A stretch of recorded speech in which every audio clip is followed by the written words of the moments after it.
ایک साहब कहने लगे मुझे एक जिन मिला जो समंदर के अंदर रहता है।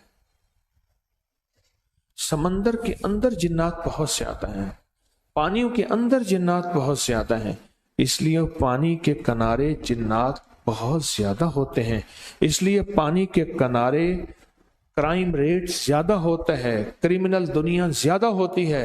अब पानियों के किनारे चेक करना जरा, दरियाओं के किनारे रहने वालों में नेक शरीफ बहुत होते हैं, लेकिन ऐसे लोग बहुत ज्यादा होते हैं जिनमें जराइम की दुनिया हो। हकीकत बता रहा हूं। तो कहने लगे कि एक दुर्वेश कहने लगे कि मेरे पास एक जिन आया, बहुत ताकतवर जिन, बहुत बड़ी उम्र का, सदियों पुराना जिन, सदियों पुराना जिन, 1600 साल उसकी उम्र, पुराना जिन, पानी के अंदर रहता था। तो कहने लगा, मैंने उससे पूछा कि पानी के राज बता। कहा कि पानी के राज बताते बताते उसने कहा कि 7 समंदर हैं और हर समंदर की हाकिम सूरत फातिहा की एक आयत। 7 समंदर हैं और हर समंदर की जो हाकिम है, जो यानी जिस पे समंदरों पे हुक्मरानी करती है जो चीज, वो सूरत फातिहा की आयत है। जितनी आयत हैं, हर आयत एक एक समंदर पे हुक्मरान है। और कहने लगे, मैंने पूछा, उन साहब ने मुझे बताया, मैंने पूछा जो सूरत फातिहा पढ़ता है उसके बारे में आपका क्या ख्याल है।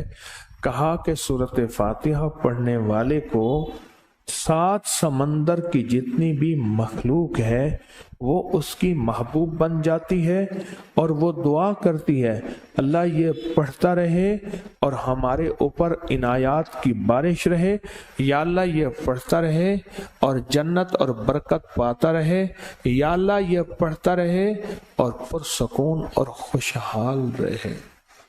और भी बड़ी दुआएं करती है।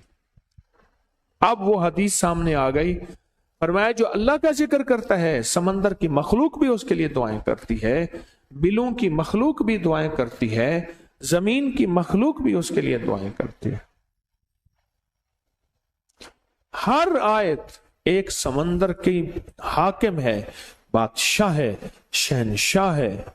दूसरी आयत दूसरे समंदर की बादशाह और शहनशाह, तीसरी आयत तीसरे समंदर की बादशाह। इस तरह 7 आयत और समंदर की शहनशाह है।